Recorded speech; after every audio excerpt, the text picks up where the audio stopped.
मेरा प्रोग्राम हुआ था हफ्ते घंटा काम है और यहाँ हमारा समाज दूसरे नंबर तो जब भी छुट्टियाँ होती थी यहाँ स्कूल करके आते थे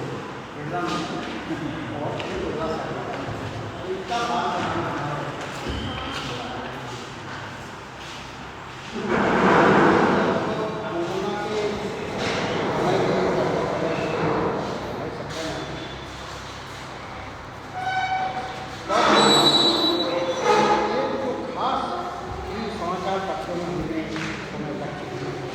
वो ये थी कि दैनिक भास्कर था, पत्रिका थी, नौकरियाँ थी, और भी अखबार भोपाल और आसपास के बहुत सारे निजी संग्रहकर्ताओं थे।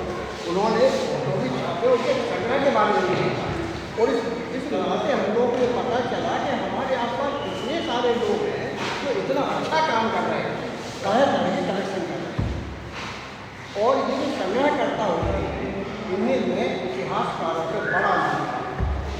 इतिहासकार व्याख्या विश्लेषण में बेईमानी कर सकता है, चूक कर सकता है, या राजनीतिक इसका प्रदूषण होगा उसके दिमाग में तो पक्षपात भी कर सकता है। लेकिन संग्रहकर्ता ये सब नहीं करता है, वो निष्पक्ष होता है, निर्मल होता है और यथा जो है यथारूप उसको प्रस्तुत करता है। तो कई बार यदि इतिहास नहीं भ्रांति मिल जाए हमें किताबों में तो संग्रहकर्ता के पास जाके हम ये देख सकते हैं कि वास्तविकता क्या है। इस रूप में मैं इतिहासकारों से ज़्यादा महत्वपूर्ण आपके सामने हूँ और इसलिए आप सबका बहुत बहुत धन्यवाद। ये आप लोगों का बहुत बड़ा योगदान है समाज की शिक्षा के क्षेत्र में और इस गंगा साहित्य अब बात कर एक बार गांधी जी इलाहाबाद गए, उसका दूर नाम प्रयागराज हो गया प्रयागराज और बहुत सही हुआ है। नाश्ता लगा लो कुछ। तो आनंद भवन में ठहरे थे तो वो एक लोटे में जल लिए हुए अपना रस भंजन कर रहे थे। तो तभी जवाहरलाल जी का वहाँ आना हुआ और जवाहरलाल जी ने कहा कि बापू यहाँ तो गंगा यमुना बहती है, आप इसकी कंजूसी क्यों कर रहे हैं। तो गांधी जी ने कहा कि अकेले मेरे लिए भूल गए, अभी जब वो पानी लेके आया आपके साथ 12 में पूरा गिलास खत्म कर दिया, लेकिन आपका गिलास खाली नहीं गया।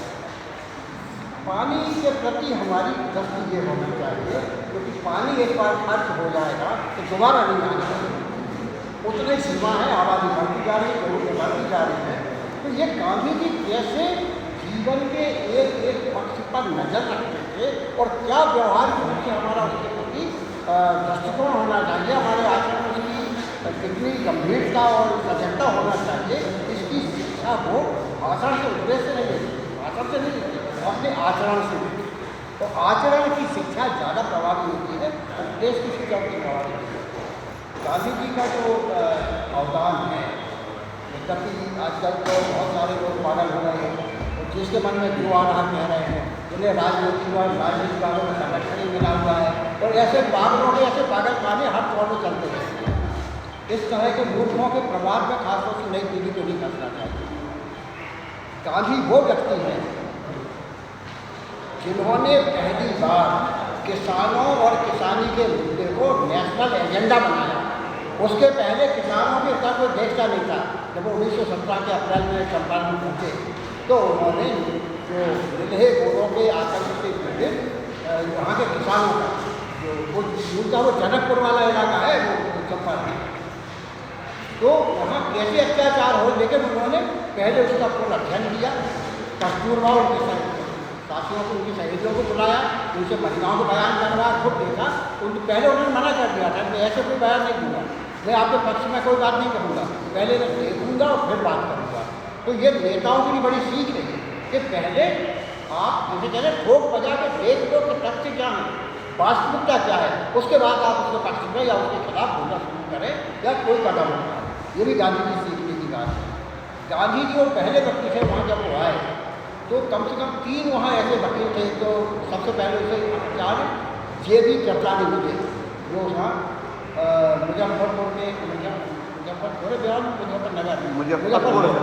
हाँ, तो वहाँ के कॉलेज में वो अध्यापक थे, प्राध्यापक थे। तो सबसे पहले वो गांधी से आके मिले मोतिहारी।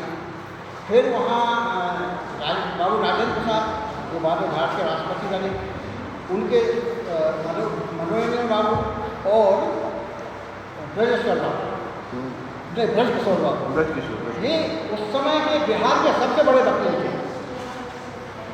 लेकिन ये सब आए, जब ये आए तो इनके साथ एक सेवक भी आया और एक रसोईया भी आया। तो गांधी जी ने ये शर्त रखी कि ये सेवक जो आए वापस करो, इस समय यहाँ वही रहेगा जो अपना काम खुद करेगा, और अपना काम मतलब उसमें अपना पाखाना भी साफ कर सके, और जो नहीं कर सके वो उसे यहाँ रहने देंगे। दूसरा, रसोईया यहाँ नहीं चाहिए, यहाँ सबकी रसोई जो होगा, भोजन होगा, वो एक ही रसोई में पकेगा और एक साथ एक ही पंक्ति में बैठ के उसको ग्रहण किया जाएगा। तो सामाजिक समरसता और जीवन में सादगी और स्वावलंबन, अपना काम खुद करो, ये दो बड़ी सीख गांधी ने चंपारण के माध्यम से सारी देश को और दुनिया में दी। ये बहुत बड़ा काम था। तो उसमें फिर न कोई जाति, न पाति, न कोई भेद नहीं रहा, एक ही दूसरे बैठे हैं। वो अपने यहाँ उर्दू में भी एक शहर में कहा जाता है, ना कोई बंदा रहा और ना कोई बंदा रवाज। ये गांधी ने सामाजिक समरसता का बहुत बड़ा सीख। फिर जब कस्तूरबा गई सहेलियों के साथ महिलाओं से बयान लेने, एक घर ऐसा था जहाँ 3 महिलाएं थी। एक महिला ने आके अपना बयान दिया तो उन्होंने, कस्तूरबा ने कहा, गांधी की सारी सफलता, गांधी की सारी सार्थकता, गांधी के सारे जो भी जीवन में किया, उसमें कस्तूरबा गांधी की बहुत बड़ी भूमिका है, बहुत बड़ी भूमिका है। गांधी को गांधी बनाने वाली कस्तूरबा ही माना जाना चाहिए, ये बुनियादी उनका जीवन की होगा। तो कस्तूरबा ने कहा उनसे कि भाई तीनों एक साथ आ जाओ, एक साथ बात कर लेते हैं। तो पहले उसने आनाकानी की, थोड़ा संकोच में कि नहीं वो अपने हम जाएंगे, फिर वो एक बार ही करेंगे। फिर झल्ला गए उनके साथ वाले एक बंदा, उसने कहा भाई ये कैसे, हमारा बहुत समय लग जाएगा। तो बड़ी विवशता से, बड़ी लाचारी से चेहरे में उसके क्या भाव रहे वो देखते। उन्होंने कहा तीनों एक साथ नहीं आ सकते, हमारे घर में धुतिया तो एक है और हम अंदर जाके हम काम कर दूसरी पहन के आएंगे। तो गांधी को ये एहसास हुआ कि हिंदुस्तान में गरीबी की सीमा तक है। तो गांधी ने वहाँ से पहले वो अगाखा जैसा होता है, पगड़ी, गुजरात में जो पगड़ी होती है वो तो 2 आदमी धोती बन जाए, उसमें इतनी बड़ी होती है। गांधी ने वो सारी वेशभूषा छोड़ी, एक धोती आधी पहनी राजू, और उसके बाद गांधी लाठी और लंगोटी, इसके अलावा कुछ नहीं किया। फिर जीवन में सादगी और सादगी का संदेश ये गांधी ने चंपारण से किया। और चंपारण ने जब वो वहाँ गए थे तो यहाँ से दक्षिण अफ्रीका से 1915 में वापस आए। जब वो वापस आए तब वो कर्मवीर गांधी थे। यहाँ जब आए, चंपारण से जब वो आए तो उसके इस उद्यम के बाद रविन्द्रनाथ टैगोर, गुरुदेव रविन्द्रनाथ टैगोर विद्यापीठ में, गुजरात विद्यापीठ में व्याख्यान देने के लिए आए थे। तो उन्होंने पहली बार उनको महात्मा का संबोधन दिया। तो गांधी जी, कर्मवीर गांधी, फिर महात्मा गांधी। और ये जलमूर्ति लोग जो प्रचार कर रहे हैं, ये लोग ऐसा बताते हैं जब सुभाष चंद्र बोस और गांधी जी की दुश्मनी थी। गांधी जी सुभाष चंद्र बोस को अपना बागी बेटा कहते थे, क्योंकि दोनों के रास्ते अलग थे। सुभाष चंद्र बोस को गांधी जी की अहिंसा भरोसा नहीं था, वो सशस्त्र रूप से सेना के बना के लड़के आज़ादी लेना चाहते।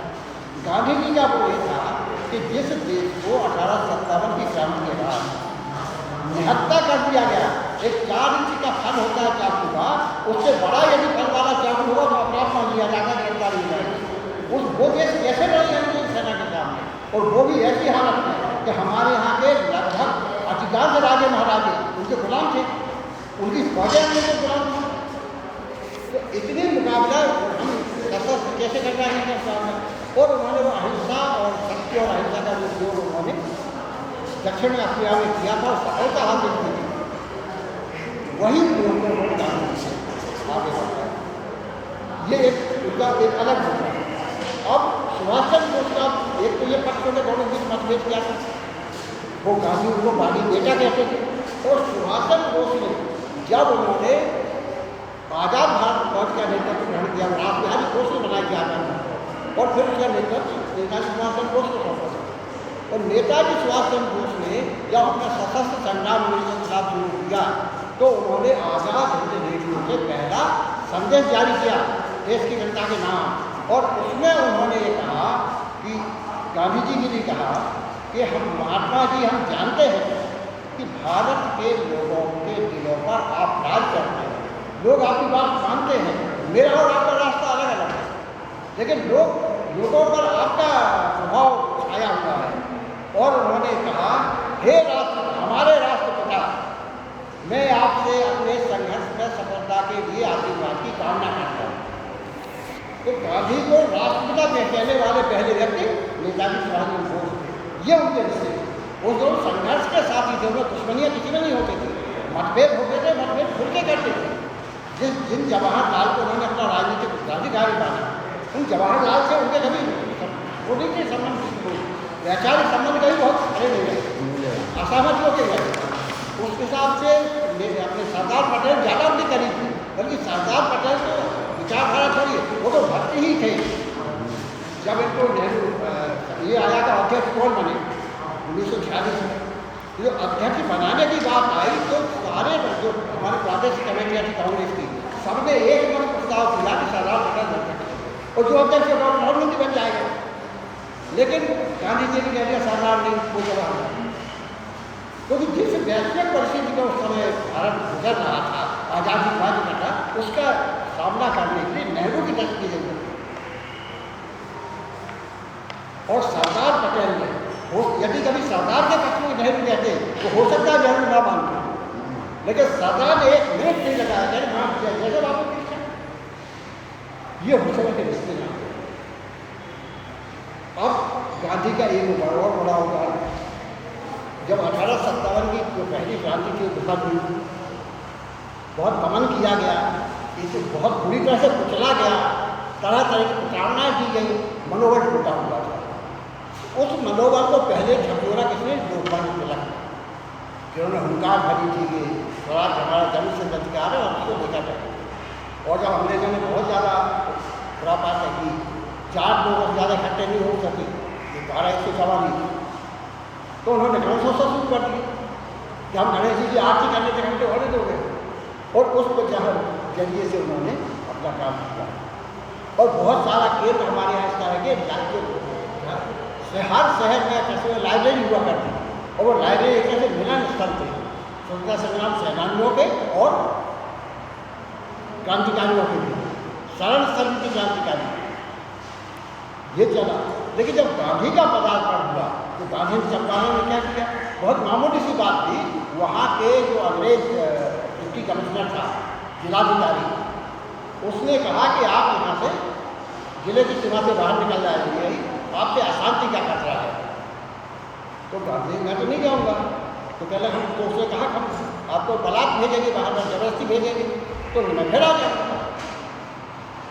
तो उन्होंने कहा, नोटिस दे दिया कि आपने कानूनी कार्रवाई मुकम्मल चलेगा।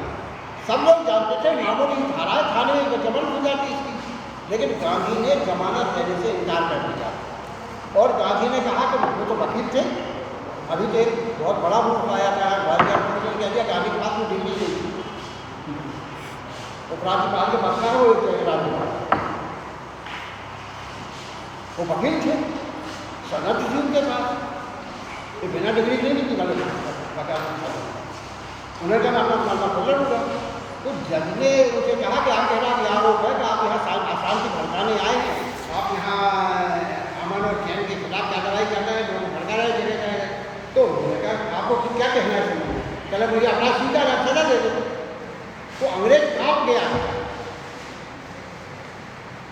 डिस्ट्रिक्ट मजिस्ट्रेट कांप गया, उसने वो किया, टाल दिया मामला, उसने फोन लगाया मुख्य सचिव को बिहार के, और उनसे पूछा ऐसा मामला हम ऐसा आगे बात नहीं चाहिए, बचाव नहीं जरूर कर, आप सजा हमें अपना स्वीकार आप जो आरोप लगा रहे हैं। तो कह रहा है मैं कुछ नहीं कह सकता, क्योंकि कीर्ति तो बहुत आई गांधी जी के साथ उनकी, यह कीर्ति आई आपकी जा सकती। तो उन्होंने कहा मैं भी अभी राय देके बताता हूँ। उन्होंने दिल्ली बात की, तो दिल्ली से उनसे कहा गया भैया उस आदमी मत छेड़ो, दक्षिण अफ्रीका में छेड़ा था तो बड़ा देखो क्या हुआ वहाँ, तो आप मत छेड़ो, छोड़ दो, जो देखे करने तो आप वो तो नहीं हुआ, शांति तो नहीं हुई, नहीं ऐसा हुआ नहीं, आशंका कर छोड़ो तो छोड़ना पड़ा। कृपलानी जी ने उनसे कहा कि बापू अपने पास ये 3 बिहार के सबसे बड़े वकील हैं, ये सब कह रहे हैं 1 मिनट में आपकी जमानत पास हो जाती, आपकी क्यों नहीं? तो कहने लगे मैं यदि जेल चला जाता तो एक फ़ायदा होता है कि हमारे यहाँ के लोग जो भारतीय हैं उनके मन से जेल का, पुलिस का, गिरफ्तारी का, कचहरी का डर निकल जाता है।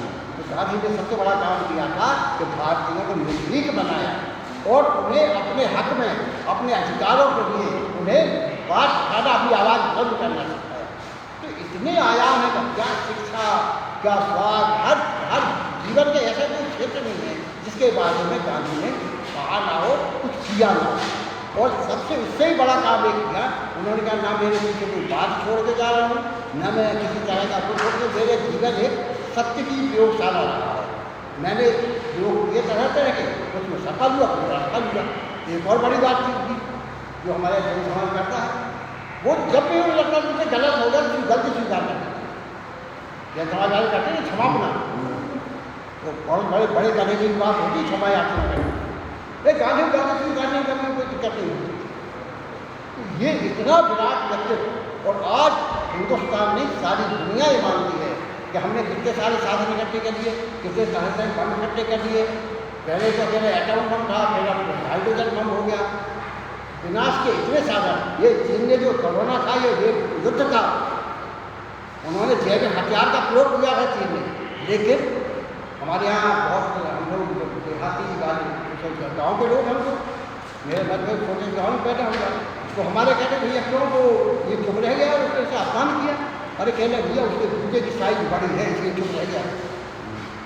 इस समय दुनिया में चीन के जूते की साइज सबसे बड़ी है, अमेरिका की भी औकात नहीं है, तो उसके ऊपर ये कह दे कि जैविक हथियार चलाया, तो जब फैक्ट है। हम लोग कभी कभी हमारी पुराण कथाओं में उनके राक्षस थे, वो आदमी खा जाते थे, कुछ भी खा जाते थे।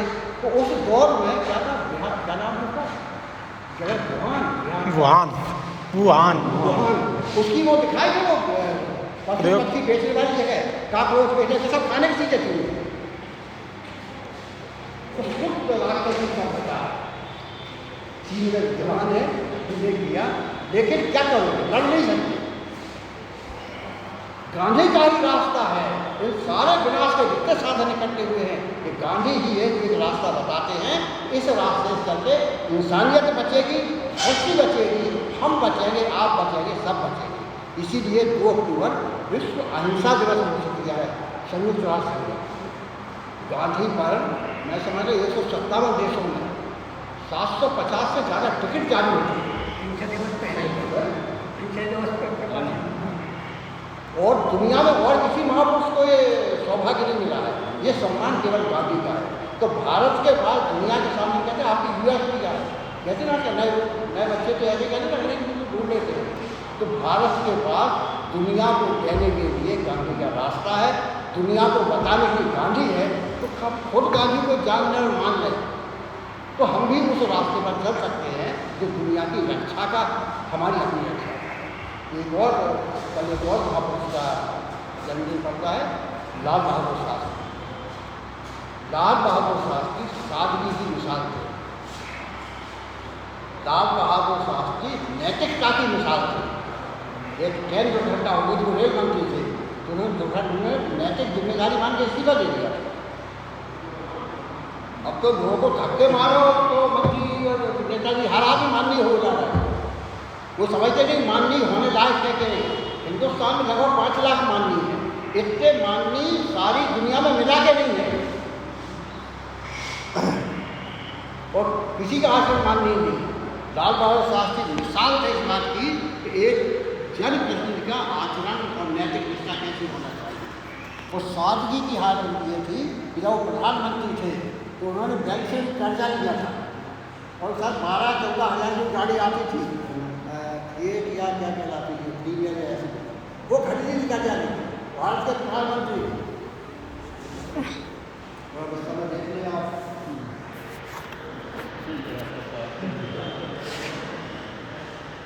ये मिसाल थी। ये मिसाल इनकी जयंतियाँ तो त्योहार उत्सव नहीं होते। हम कोशिश करते हैं इनके बारे में जानें, और यदि हो सके पूरा ना मान सके तो जितना मान सके उतना मान। जैसे आज ही प्रधानमंत्री का आह्वान था स्वच्छता का एक अच्छा सम्मान करें, ये हम कर सकते हैं। घर के बहुत सारे काम कर सकते हैं। हम अपने आंचल निवास सीख सकते हैं कि जो सामान जहाँ रखा उसी स्थान पर रखा मिले, कोई कहीं भी फैला हुआ है ताकि से एक अच्छे सिस्टम में जमा दिया जाए, हमें बहुत सारी आसानी हो जाएगी अपने जीवन में। हम ये कर सकते हैं हमें क्या खाना है क्या नहीं खाना है, तो हम अपने स्वास्थ्य के बारे में जागरूक हो सकते हैं। गांधी और उनकी पीढ़ी सीखने के लिए इतना कुछ है कि हमें किसी विश्वविद्यालय की जरूरत नहीं है, इनसे डिग्रियाँ लेने लेकिन सीखें हमारे वहाँ। तो गांधी जी को हरियाणा नहीं रखा दूसरा, लेकिन जितना उन्हें जाने उसमें से कोशिश ये हो रही माने।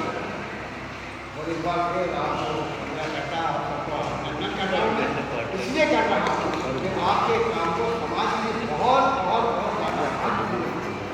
जैसे कि दुर्भाग्य है कि आप लोगों का उसका श्रेय नहीं बनता, उसका यश नहीं, उसका काम आपका इसको चालू रखिए। बहुत